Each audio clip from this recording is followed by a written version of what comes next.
या तू निर्मत्सर सदयता येथून निघसील कीर मागवता परिते गती समजता नमनील या. भगवान अर्जुनाला स्वधर्म समजावून सांगतात की अर्जुना, युद्ध करणं हा तुझा स्वधर्म आहे.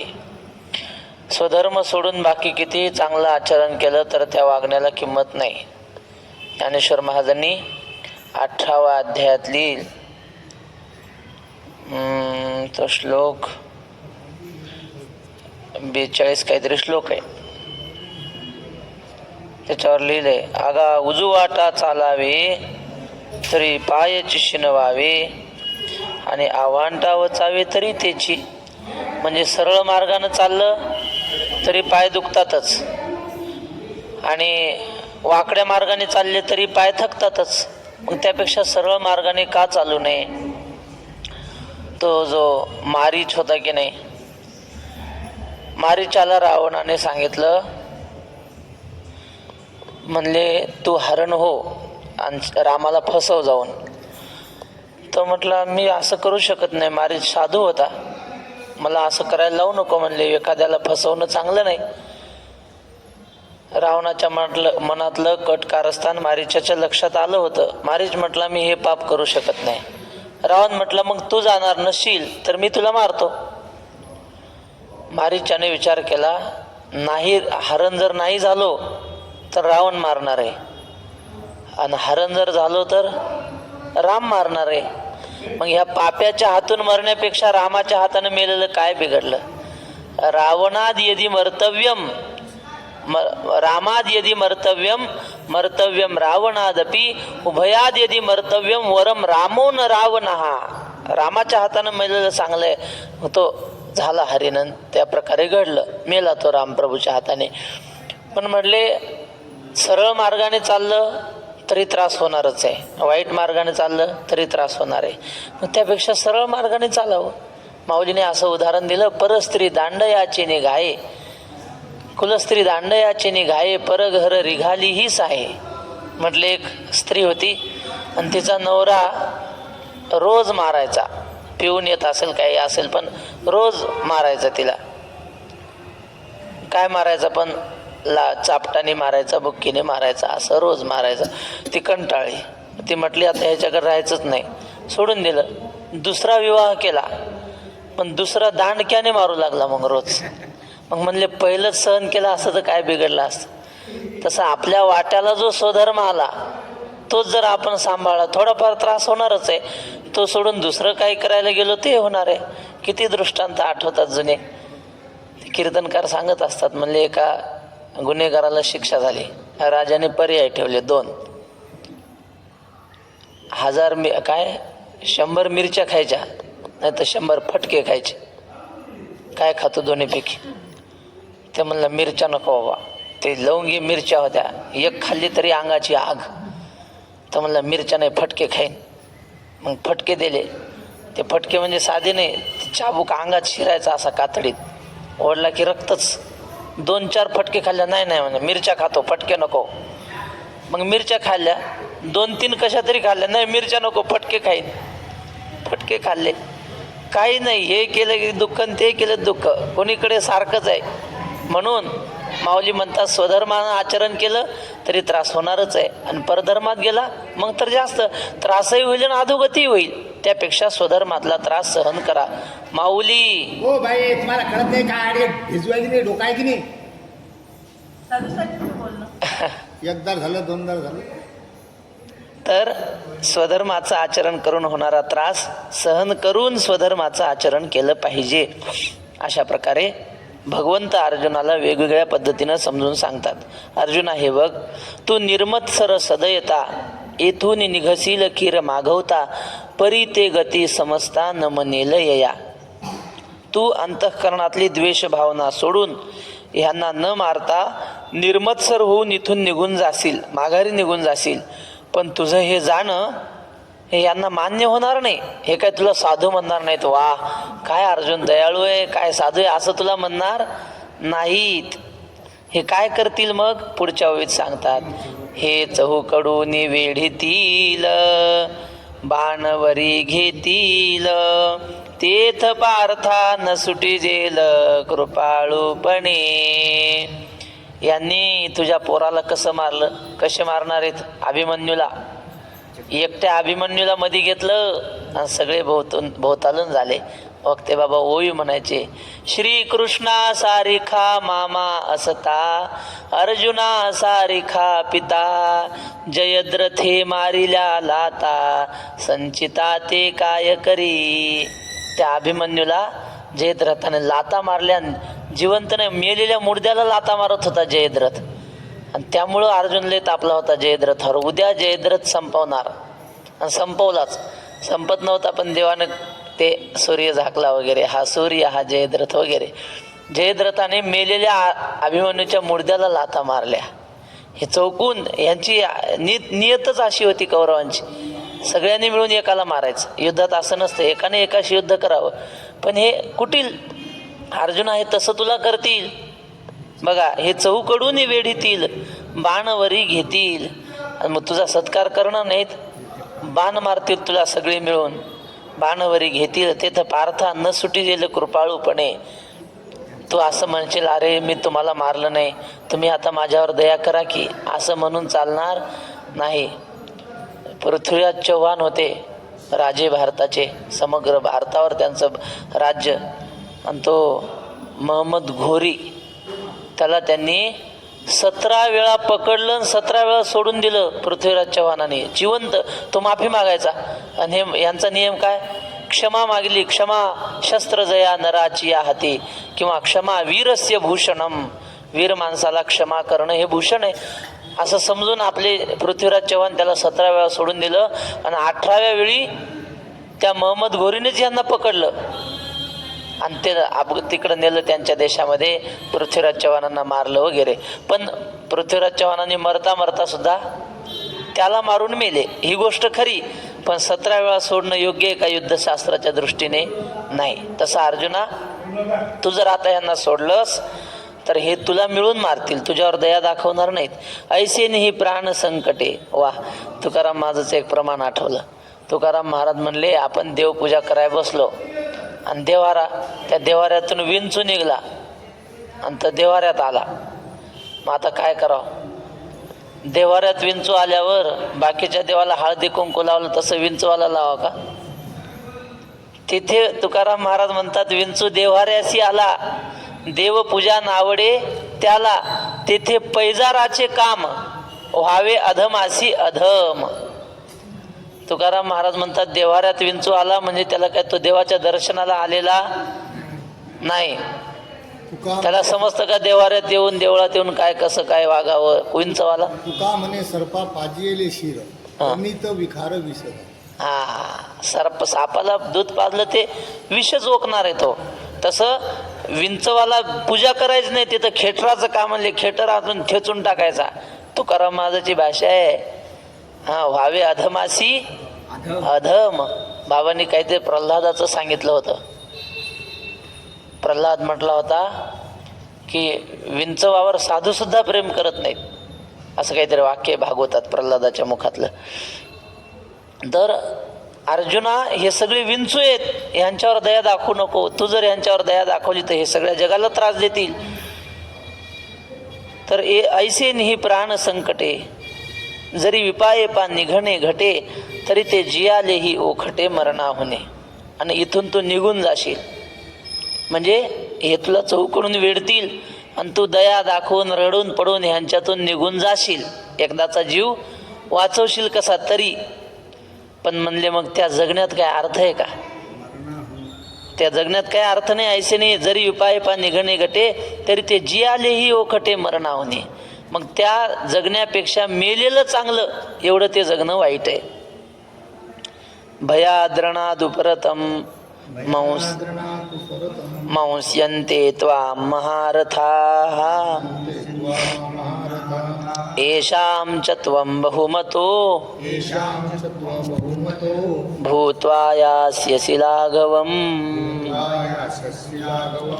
महारथाः त्वां भयाद रणात उपरतम मंस्यन्ते. हे सगळे महारथी आहेत ना, तू आम्हाला घाबरला अशी तुझी निंदा करते. म्हणजे भयाद रणाद उपरतम मंस्यन्ते, आम्हाला भिवून पळून गेला असं सांगू का. महारथा हा, त्या मला एक आकडा द्यायचा, महारथाच्या मला महारथा हा म्हणजे हे सगळे महारथी.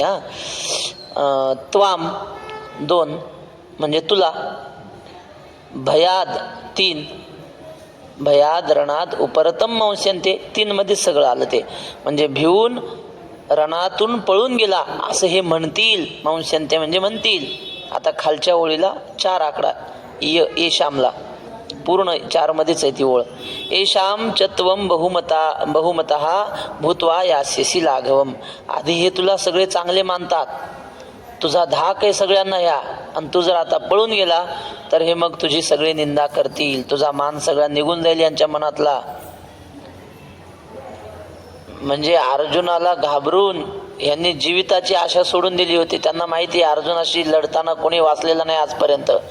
दुर्योधनाने जगण्याची इच्छा सोडून तुझ्याशी लढायला आलेले आहेत, आणि तूच जर घाबरून नेलात मग यांची पोळीच पिकली. मग यांचं कामच झालं. सगळ्या पांडवाच्या सैन्यातला मुख्य कोण? अर्जुन. आणि तूच निघून गेल्यावर मग लढाई न करता जिंकतील हे. म्हणून एशाम चत्वम बहुमतो भूत्वा यास्यसी लाघवम. लाघवम म्हणजे कमीपणा प्राप्त होईल तुला. आता माऊली लिहितात, तू आणि काही एक न विचारिसी एथ संभ्रमे झुंजो आलासी, आणि सकणवपणे निघालासी मागुता जरी. तू आणखी एक विचार करत नाहीस अर्जुना, तू संभ्रमे झुंजो आलासी. म्हणजे काय? संभ्रमे या शब्दाचा अर्थ समारंभाने. आपल्याला वाटतं संभ्रम म्हणजे गोंधळून, असा अर्थ वाटतो की नाही, पण मग प्रमाण आहे की नाही काल्याच्या अभंगात, काला वाटू एकमेका वैष्णवनिका संभ्रम. संभ्रम म्हणजे समारंभाने, उत्साहाने, आनंदाने आम्ही एकमेकांना काला वाटू, असा संभ्रम शब्दाचा अर्थ. तसंच इथं संभ्रमे झुंजू आलासी, उत्साहाने लढायला आला होतास, आणि आता उत्साह कुठे गेला? मग अशी तर लय एकटा सगळ्यांना मारीन असं करीन काय समजले असं म्हणला, आणि आता लगेच माघारी. काही माणसं भांडणं लागले की कसं करतात, सोडा मला मारूनच टाकतो, आणि सोडल्यावर जाग्यावरच थांबतात. तसंच झालं म्हणले आता हे काहीच करत नाही. असं झालं. संभ्रमे झुंजो आलासी आणि सकणवपणे निघालासी मागुता जरी. आणि आता तर कृपा उत्पन्न होऊन माघारी निघालास तू न लढता. तरी तुझे ते अर्जुना या वैरिया दुर्जना का प्रत्यय येईल मना सांगे मज. अर्जुना, तुझ्या मनातला हा करुणा भाव, सरळ भावना की भावबंधांना मारू नये, ही तुझ्या मनातली सरळ वृत्ती यांना भाविल का रे? दुर्योधनाला वाटेल का असं की अर्जुनाने आपल्याला सोडलं बाबा, म्हणून आता अर्जुनाला सोडून द्यावं? ते तर तुम्हाला माराय टपलेत म्हणून तर रामकृष्ण हरी माऊली. असं राहू द्या. काय सांगत होतो मी? तू यांना जिवंत सोडायला निघालास, माफ करायला, हे तुला सोडतील का? महात्मा गांधी काय म्हणायचे? या गालात मारले की हा गाल पुढे करायचा, अहिंसा परमो धर्मा.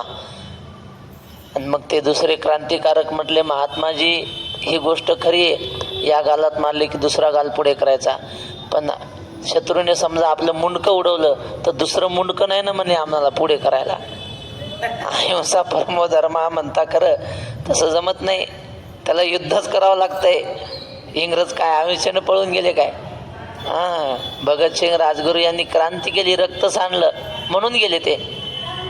तसं दया तिचे नाव भूतांचे पालन, आणि अनेक निर्दळन कंटकाचे. तुकाराम महाराज अर्धी व्याख्या करत नाहीत. सगळ्या भूतांचं पालन करणं म्हणजे दया ते नाही, आणि दुर्जनाला मारणं ही सुद्धा त्याच्यावरची दयाच आहे. राऊत बाबा म्हणतात, चोराला शिक्षा देणं ही चोरावर केलेली दया आहे. म्हणून अशा प्रकारे तुला आता पूर्णतः हे विषय समजून घ्यावा लागेल. दया म्हणजे काय? एकांगी विचार करू नको. तरी तुझे ते अर्जुना या वैरिया दुर्जना का प्रत्यय येईल म्हणा सांगे मज. तुझ्या मनातला सरळ भाव हे जाणणार नाहीत. तुम्हाला विष घालून मारण्याचा प्रयत्न केला, त्या लाक्षागृहात जाळण्याचा प्रयत्न केला, आणखी काय काय केले अर्जुनाला. त्या भीमाला लाडूत विषच घातलं होतं. भीमाला लाडू लय आवडायचे. लाडूत विष घातलं, त्या ह्याच्यात नदीत टाकलं बांधून. जाऊ द्या. तर अशा प्रकारे तुम्हाला मारण्यासाठी टपलेले आहेत. तू यांना आता सोडण्या योग्य नाही. आता पुढचा श्लोक. अवाच्य वादांश्च बहून वदिष्यन्ति तवाहिताः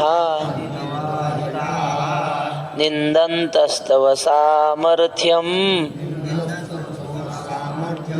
ततो दुःखतरन्नु किम्.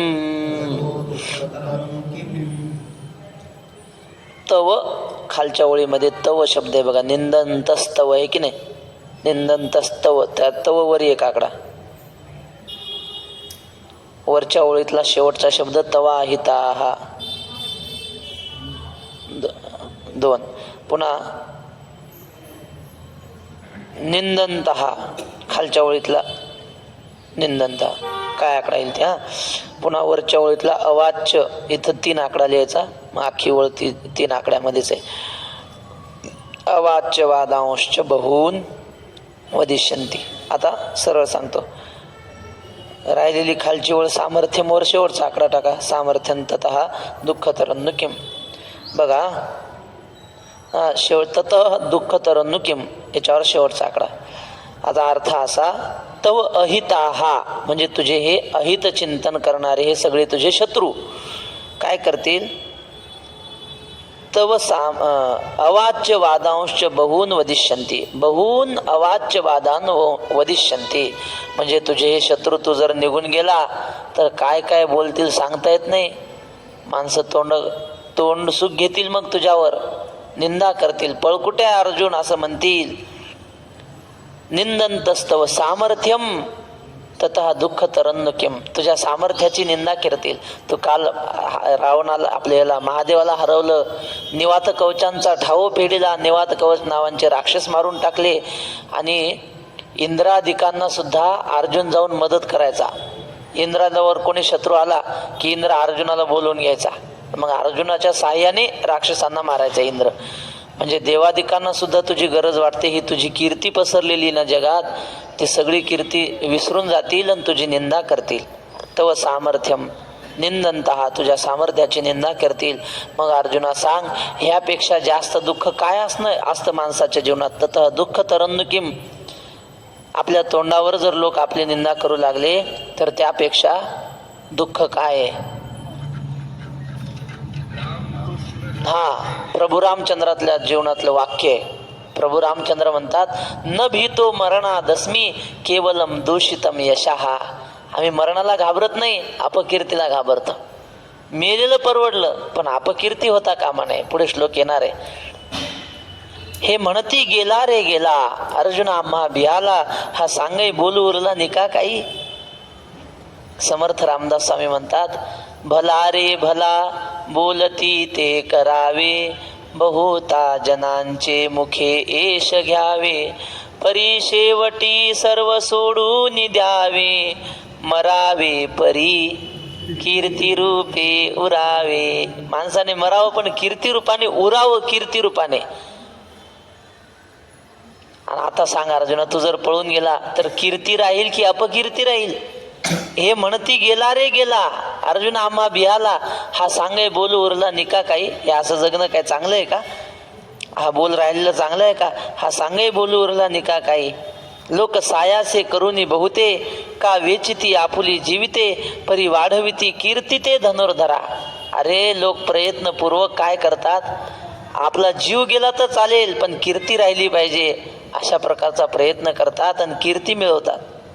कोंढाण्याचं प्रसंग आपल्याला माहिती आहे. तानाजी मालुसरे त्यांच्या पोराचा विवाह ठरला होता. काय त्याचं नाव, रायबा. रायबाचं लग्न, पोरगा काय 10-11 वर्षाचा पोरगा. विवाह ठरला, लग्न तयारी सुरू झाली आणि बोला पाठातल्या सगळ्या लोकांनी उद्या 12 वाजता जेवण आले. मोबाईल गावंड्याची पंगत आहे. बरोबर, जेवढे आहे आपले. बरं. दादांची सूचना आहे की उद्या 12 वाजता या ठिकाणी जेवणाचं सगळ्यांना आमंत्रण आहे. हा, तर काय सांगत होतो मी, जेवणाचं आमंत्रण सगळ्यांना दिलं लग्नाचं रायबाच्या. आणि मग सगळं झालं होतं. पत्रिका छापल्या, आमंत्रणं दिली, मुळं दिली, पत्रिका वाटल्या आणि अचानक लढाईचं निमंत्रण नाही आलं. राजांना माहीत होतं की तानाजीच्या घरी लग्न आहे, तानाजीला काय बोलू नका म्हणले, आपण आपले जाऊ इकडं. पण ती बातमी कळाली तानाजीला की राजे मोहिमेवर चालले आणि मला मुद्दाम निरोप सांगितला नाही. कळाल्यावर तानाजी जरा नाराज झाले. मला न कळवता कसे काय राजे चालले, मी एवढा मुख्य त्यांच्यातला असून. आणि मग गेले आऊसाहेबांना म्हटले, आऊसाहेब राजे मोहिमेवर चालले. हो म्हटले, जाणार आहेत. म्हणले मला नाही निरोप दिला. अरे तुला कशी निरोप देतील, तुझ्या घरी लग्न आले 2 दिवसावर, तुला कशी निरोप देतील म्हणले. ते म्हटले ते काय नाही, मी मोहिमेवर जाणार. हो म्हणले, असं कसं काय.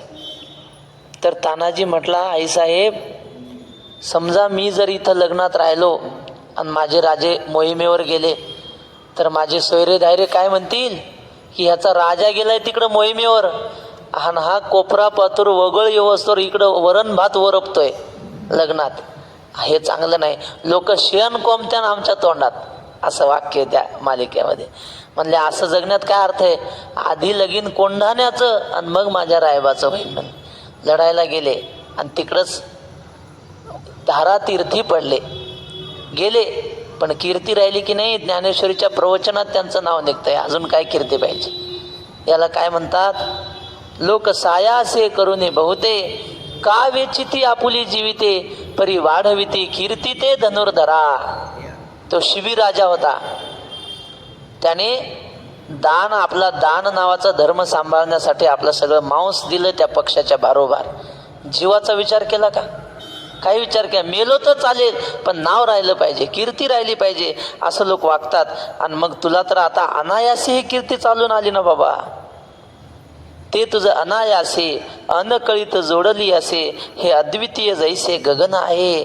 ती कीर्ती होऊन तुझ्याकडे आली अनायासे. तुला जीव द्यायचं काम नाही, होऊन तुझ्याकडे कीर्ती आलेली आहे. तिचा तू स्वीकार का करत नाहीस.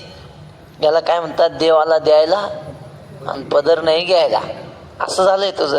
हे अद्वितीय जैसे गगन आहे. आणि तुझी कीर्ती कशी आहे. माऊलीने अशी ओवी लिहिली 4थ्या अध्यायात. म्हटले पृथ्वीचे नि पाडे, कांटाळे जरी जोडे, तरी उपमा ज्ञानेची घडे पंडुकुमारा. म्हणजे पृथ्वीच्या तोलामोलाचं, पृथ्वीला मोजायचंय वजनात धरून तराजूत. मग आता कशाच्या भारोभार मोजायचं सांगा बरं. पृथ्वीला मोजायचं तराजात घालून. मग पृथ्वीसारखं वजनदार दुसरा एखादा पदार्थ घेऊन या, मग मोजू आपण. काय पृथ्वी एवढं वजनदार नाहीच ना. पृथ्वी इतकं जड वजनदार काही नाही. पृथ्वीचे नि पाडे कांटाळे जरी जोडे. बरं, आकाशाचं मोजमाप करायचं नाही, आकाशाचं वर्णन करायचं. आकाश म्हणजे कसं आहे. एखादा माणूस सुंदर असला, आपण म्हणतो चंद्रासारखा सुंदर आहे. मग आता आकाशाचं वर्णन करायचं. आकाश मोठं आहे, कशासारखं मोठं म्हणून सांगणार. आकाशासारखं मोठं दुसरं नाहीच काही. अद्वितीय ते. गगनम गगनाकारम, सागरम सागरोपमा. राम रावण योर युद्धम, राम रावण यो समहा. गगन गगना एवढंच आहे, सागर सागरासारखाच आहे, त्याच्यासारखं दुसरं काही नाही. तसं अर्जुना, तुझी कीर्ती तुझ्यासारखीच आहे. तुझ्या तुल्यबळ कीर्तीवाला जगात दुसरा कोणीच नाही. आणि अशी तुझी एवढी कीर्ती ती तुला अनायासे प्राप्त झालेली आहे. तैसी कीर्ती निस्सीम, अमर्याद तुझी कीर्ती आहे. तुझ्या ठाई निरुपम, तुझे गुण उत्तम तिही लोकी. तुझ्या ठिकाणी अशी अमर्याद आणि अनुपमेय कीर्ती आहे. तुझ्यासारखा कीर्तिवान दुसरा कोणी नाही. आणि तुझे गुण उत्तम तिही लोकी. तुझे गुण वर्णन करतात लोक, कथा सांगतात तुझ्या. अर्जुन म्हणजे काय, ते गुरुकुलामध्ये असताना एकदा सगळ्यांना घेऊन गेले द्रोणाचार्य. धनुर्विद्या शिकवत होते आणि असा पक्षी बसलेला होता म्हणतात झाडावर, पोपट म्हणा काहीतरी. आणि मग दुर्योधनाला बोलावलं. दुर्योधना, आपल्याला आता नेम शिकायचा आहे ना. त्या पोपटाचा नेम धरायचा आहे आपल्याला. पोपटाचा डोळा फोडायचा आहे बाणाने. पोपट नकली असेल म्हणा, चित्र वगैरे. असं तो ठेवला झाडावर. मग सांग दुर्योधना, तुला काय दिसतंय रे. दुर्योधन म्हणलं, काय दिसतंय म्हणजे, माझा बाप आंधळा आहे म्हणून मला आंधळे समजले काय. म्हणे सगळं दिसतंय मला. झाड दिसतंय, पोपट दिसतो, सगळं त्याच्या आजूबाजूचे झाडं दिसतात. द्रोणाचार्य म्हणले मनातल्या मनात, आंधळ्याचा आहे पण आंधळाच आहे म्हणले. जाय, त्याला काढलं बाजूला. धर्मराजाला, तुला काय दिसतंय? तर म्हणलं झाड दिसतंय. बर, ठेवा खाली म्हणे धनुष्य. मग नकुल सहदेव वगैरे हे सगळे असंच म्हणायचे, झाड दिसतंय, पोपट दिसतंय, कोणी म्हणायचं सगळं डोंगर दिसतंय, पलीकडली नदी दिसते. अर्जुनाच्या हातात धनुष्य दिलं. अर्जुनाला म्हणले तुला काय दिसतंय? ते म्हणलं फक्त पोपटाचा डोळा, दुसरं काही दिसत नाही. म्हणजे ध्येय काय तेवढंच दिसतंय मला, बाकी दुसरं काही दिसत नाही. म्हणजे एवढा ध्येय वेडा होता, एवढा एकाग्र होता, एवढा चाणाक्ष होता अर्जुन. असे अर्जुनाचे गुण लोक तिन्ही लोकात गात होते. आणि नुसते देव नाही, कौरव सुद्धा अर्जुनाचे गुण गायचे. होताच तसा अर्जुन. तुकाराम महाराज म्हणतात, व्हावा वाटे जना तुका म्हणे साठी गुणा. गुण असले माणसं त्याला रिकामं राहू देत नाहीत. 12 महिने तारीख डायरी रिकामीत नाही गुण असल्यावर. अवगुण तो कोणी नाही प्रतिष्ठिले. अवगुणाला कोणी मान देत नाही, गुणवानाला सन्मान आहे. तुझ्या ठिकाणी असे गुण आहेत आणि तिन्ही लोकात तुझ्या कीर्तीचा गुणांचा डंका वाजतोय अर्जुना. दिगंतीचे भूपती भाट होऊन वाखाणिती, जे ऐकिली या दचकती कृतांताधिक. माऊली गीतेवर अनेक टीका आहेत, गीतेवर अनेक टीका आहेत, पण माऊलींसारखी सोपी नाही वा. तर आम्ही एक टीका सध्या चालू आहे तिकडं माऊलींकडे. पण माऊलींनी जेवढं सोपं सांगितले ना तसं कुणीच सांगू शकत नाही. माऊली म्हणजे माऊलीच, लेकराला समजेल अशाच भाषेत सांगणार. ज्ञानेश्वर महाराज म्हणतात, दिगंतीचे भूपती म्हणजे देशांतरीचे जगातले सगळे राजे तुझी भाट होऊन कीर्ती वर्णन करतात. स्तुतीपाठ आहेत जणू काय तुझे, अशी स्तुती वर्णन करतात तुझी. भाट म्हणजे काय? राजाच्या समोर राजाची स्तुती करणारे काही लोक असतात, त्यांना भाट म्हणतात. तशी तुझी गुणवर्णन करतात. जे ऐकली या दचकती कृतांताधिक, तुझी कीर्ती ऐकली की कृतांताधिक म्हणजे काळाला सुद्धा तुझी भीती वाटते. ऐसी महिमा घनवट गंगा जैसी चोखट, जया देखी जगी सुभट वाट जाहली. अशा प्रकारची महिमा घनवट, घनवट म्हणजे भरीव गहन असा तुझा महिमा आहे, तुझी कीर्ती आहे. गंगा जैसी चोखट, गंगा कशी शुद्ध आहे, सर्वांग निर्मळ, आणि चित्त जैसे गंगा जळ. गंगेचं पाणी असे म्हणतात, आपण जर आपले हे विहिरीचं ओढ्याचं पाणी जर ठेवलं 4-5 दिवस तसंच राहिलं, महिनाभर तसंच राहिलं, त्याच्यात जंतू होतात पाण्यात. पण गंगेचं पाणी किती दिवस ठेवा, जंतूच होत नाहीत. मोठे मोठे साधक आहेत ते गंगेचंच पाणी पितात. ते कथाकार वगैरे मोठे मोठे आहेत ना, कुठेही कथेला जाऊ त्यांच्याकडे एक मोठं कॅन असतं, गंगेचंच पाणी पिणार ते कुठेही जाऊ. तर गंगेचं पाणी त्याला अमृत म्हटलेलं आहे. तर अशा प्रकारचं गंगेचं जसं शुद्ध पाणी असतं तशी तुझी शुद्ध कीर्ती आहे. तुझ्या कीर्तीला कुठेही डाग लागलेला नाही. एकदा अर्जुन स्वर्गात गेला होता, इंद्राला काही मदत करायला गेला. इंद्र म्हणजे अर्जुनाचा गुरु. कशाचा गुरु? मृदंग शिकवला होता इंद्राने अर्जुनाला. म्हणजे अर्जुनही पखवाज शिकला होता. आपल्याला थोडंफार यायला पाहिजे पखवाज. तर अर्जुनाला पखवाज शिकवलेला, मृदंगा शिकवणारा गुरु इंद्र. मग अर्जुन कशा निमित्तानं गेला तर तिथली ती उर्वशी का काय अप्सरा होती, इंद्रपत्नी होती ती, आणि तिनं अर्जुनाला पाहिलं आणि ती अर्जुनावर मोहित झाली. ती म्हटली मला तुझ्याशी विवाह करायचा आहे. मुलगी होती अर्जुना, हां मुलगी अर्जुना हा याची इंद्राची. हो. तर ती म्हटली मला तुझ्याशी विवाह करायचा आहे. अर्जुन म्हटलं नाही, ते माझ्याकडून शक्य नाही. असं म्हटल्यावर ती म्हटली नाही, अरे मी काय सामान्य स्त्री वाटली का तुला? हाडामासाचा देह नाही माझा, दिव्य देह. तिनं अंग कापून दाखवलं, रक्त नाही निघलं. सोन्यासारखा देह तिचा आतूनही सुंदर. म्हटलं साधी समजला का मला? ते म्हटलं तुम्ही काही असा, पण आम्हा परनारी आम्हा रखुमाई समान. हे गेले नेमून ठाईचेची. अर्जुनाने नमस्कार केला तिला. ती म्हटली गाढवा, माझी इच्छा पूर्ण करत नाही, तू नपुंसक होशील. शाप दिला.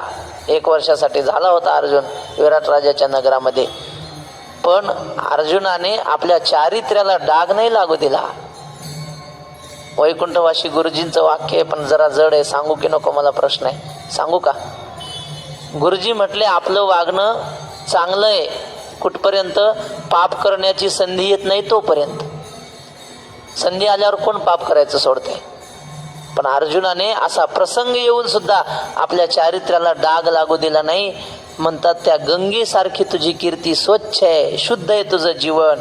गंगा जैसी चोखट, जया देखी जगी सुभट वाट जाहली.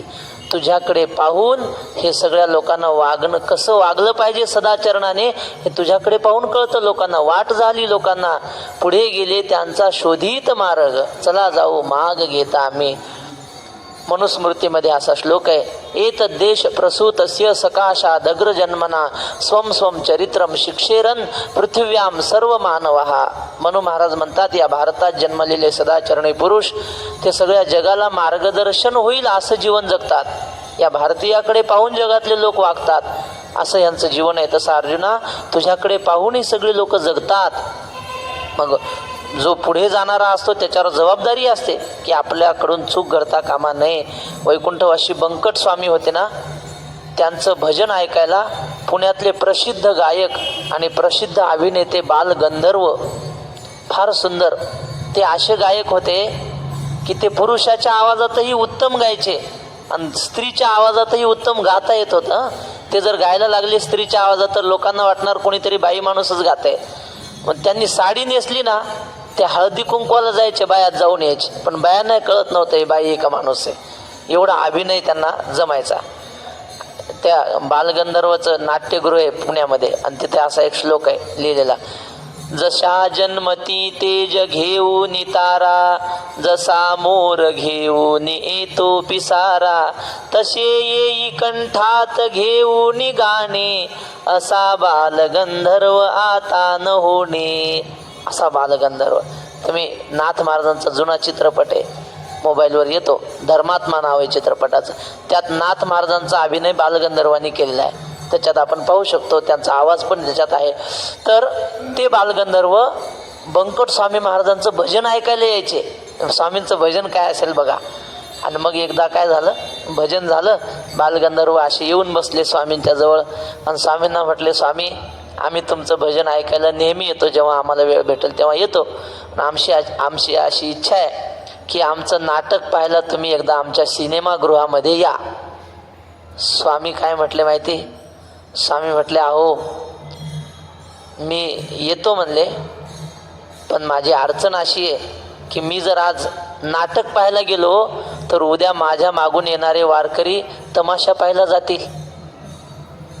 लोक काय म्हणते, स्वामी नाही का नाटक पाहायला जात होते, मग आपण तमाशाला गेलं तर काय बिघडलं असं म्हणतील, त्यामुळं मला येता येणार नाही. पुढे चालणाऱ्या माणसाने फार सांभाळून जावं लागतं.